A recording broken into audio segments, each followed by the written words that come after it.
Atrial fibrillation.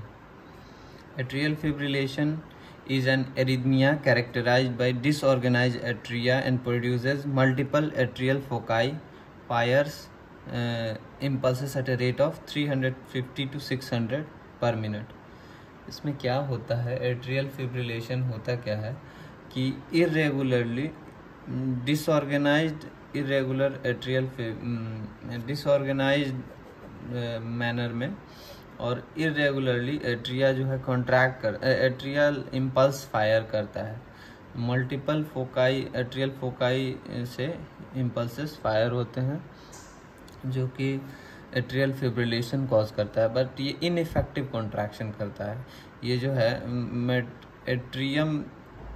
Atrium impulse fire करता है, but ये एवी नोड के थ्रू वेंट्रिकल में इम्पल्स नहीं जा पाता। तो एट्रियल कॉन्ट्रैक्शन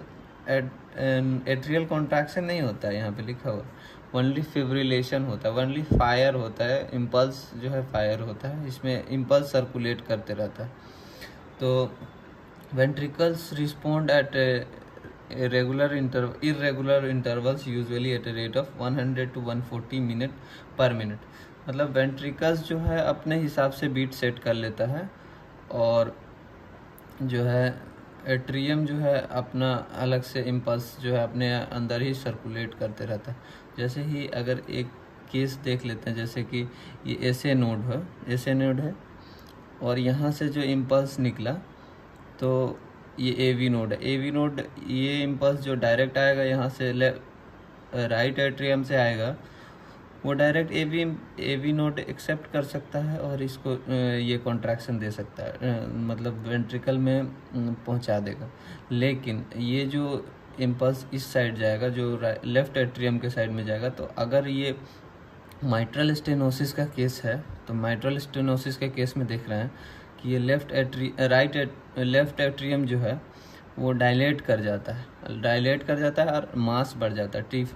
जो है इसमें जो है हाइपरट्रॉफी हो जाता है। तो हाइपरट्रॉफी हो जाएगा तो इसको कंडक्शन के लिए ज़्यादा टाइम लगेगा, इसमें ज़्यादा मास रहेगा तो इधर घूमते रहेगा और जब यहाँ आएगा तब ये वेंट्रिकल जो है इसको रिस्पॉन्ड नहीं, एवी नोड इसका इम्पल्स को रिस्पॉन्ड नहीं करेगा और ये जो रिफ्रैक्टरी पीरियड से जब तक इधर का टिश्यू जो है वो ख़त्म हो जाएगा तो फिर से ये सर्किट घूमता रहता है इसी तरह से। तो इसी को बोला है कि ये एट्रियल फिब्रिलेशन हो जाता है। इतने सारा 350 टू 600 फायरिंग करता है पर मिनट में, बट ये कंट्रैक्शन होता नहीं है, बस ऐसे ही।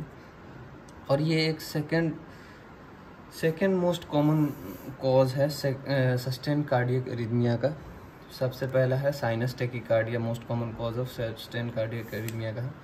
और देख लेते हैं कारण, देख लेते हैं इटियोलॉजी, देख लेते हैं कि क्या क्या वजह से होता है। तो इटियोलॉजी में any condition that rises the atrial pressure, जैसे कहा एट्रियल प्रेशर बढ़ेगा तो हाइपरट्रोफी होगा एट्रियम का और एट्रियल मास बढ़ेगा और एट्रियल डायलेटेशन होगा। तो अभी बताया मैंने कि एट्रियल डायलेटेशन होता है तो किस तरह से सर्किट उसी में कंडक्ट करके उसी में रह जाता है। वेंट्रिकल में एवी नोड के थ्रू वेंट्रिकल में नहीं आ पाता है कंडक्शन जो एट्रियम का है। Any cardiac disease like valvular heart disease में जैसे कि माइट्रल स्टेनोसिस हो गया या फिर प्रोस्थेटिक वाल्व लगाया तो उससे कुछ प्रॉब्लम होगा तो वो ischaemic heart disease, heart failure, ये सब कोई भी कॉज हो सकता है। Any lung disease, pneumonia, COPD, pulmonary embolism, alcohol, holiday heart syndrome, यहाँ पे बोला जाता है कि holiday heart syndrome alcohol toxicity से हो सकता है। ऑब्स्ट्रक्टिव स्लीप एपनिया सिंड्रोम इसकी वजह से हो सकता है। सोरियासिस के वजह से हो सकता है। थायरोटॉक्सिकोसिस के वजह से हो सकता है। हाइपोकैलेमिया, हाइपोमैग्नीसीमिया की वजह से हो सकता है। तो मैकेनिज्म जैसे हमने अभी तो थोड़ी देर पहले बताया था कि डायलेटेड हाइपरट्रोफिक राइट एट्रियम होता है तो इसका जो है जो लेफ्ट एसे नोड से जो इम्पल्स निकलता है वो राइट एट्रियम के थ्रू तो डायरेक्ट एवी नोड में आ जाता है। एवी नोड कंडक्ट कर देता है ये वेंट्रिकल में इम्पल्स। लेकिन जो राइट एट्रियम जो है, अगर एमएस का केस है तो मेटल स्टेनोसिस का केस है तो उसमें जो है राइट एट्रियम जो है अपने अंदर ही सर्किट बना लेता है और ये इम्पल्स जो जा नहीं पाता है AV नोड के थ्रू। अब क्लिनिकल फीचर्स में क्या क्या होगा, अगर जो पेशेंट को एट्रियल फिब्रिलेशन होगा तो उसको क्या होगा, क्लिनिकल फीचर्स क्या दिखेंगे। तो पैल्पिटेशंस होगा, फटीग होगा, डिस्पनिया होगा, एंजाइना लाइक सिम्टम्स होगा, चेस्ट पेन होगा, सिंकोप हो सकता है क्योंकि 25% ऑफ ब्लड अगर जो है इसी में रह जाता है, मतलब कोरोनरी आर्टरी से जो है अगर कोरोनरी आर्टरी कंप्रोमाइज़ करेगा तो इसमें जो है हार्ट फेलियर का भी केसेस आएंगे। थ्रोम्बोएम्बोलिज्म जो है मोस्ट कॉमन क्लिनिकल फीचर होगा। थ्रोम्बोएम्बोलिज्म का क्या, स्ट्रोक हो सकता है, इस्कीमिया मतलब इन्फाक्ट हो सकता है कहीं भी जा कर के। ये थ्रोम्बोएम्बोलिज्म एम्बोलस जो है कहीं भी जाकर बैठ सकता है। ब्रेन में अगर हो गया तो स्ट्रोक हो जाएगा। अगर कहीं भी किडनी में भी, रीनल आर्टरी में भी जाकर बैठ सकता है। किसी जहाँ भी होगा तो वो उसको इस्कीमिया प्रोड्यूस करेगा उसका डिस्टल ऑर्गन में। तो एट्रियल फिब्रिलेशन में क्या होता है कि stasis of blood in the left atrium. अब लेफ्ट एट्रियम अपेंडेज में जो है स्टेसिस करता है ब्लड, तो यहाँ से थ्रोम्बस बनेगा और थ्रोम्बस जो है डिसलॉज करेगा तो embolism, high risk of stroke हो सकता है। और देखिए कैसे कार्डिनल साइंस क्या क्या मिलता है हमको इस चीज़ में, कि कार्डिनल साइंस में देखेंगे कि इरेगुलर पल्स होता है और पल्स जो है वेरी लो वॉल्यूम का होगा तो पल्स डेफिसिट होगा। ECG में इरेगुलर RR इंटरवल्स होगा। फिब्रिलेटरी वेव्स दिखेंगे, मतलब ऑसिलेटरी P वेव्स जैसे थोड़ा थोड़ा दिखता है, ऐसे थोड़ा थोड़ा, मतलब no identifiable P waves ECG में नहीं दिखेंगे, ठीक है ना। नैरो QRS कॉम्प्लेक्स, एक लाइन लिखा है कि tachycardia with irregular narrow QRS complex is atrial fibrillation unless proven otherwise. अगर टैकीकार्डिया के साथ इरेगुलर नैरो QRS कॉम्प्लेक्स मिल रहा है, टैकीकार्डिया हो रहा है, heart rate more than 100, HR more than 100 और irregular narrow QRS complex is atrial fibrillation unless proven otherwise. जब तक कोई अलग डिजीज नहीं प्रूव हो जाता है तब तक ये टैकीकार्डिया और narrow QRS complex, irregular narrow complex रहता है तो उसको हम ये एट्रियल फिब्रिलेशन ही समझेंगे।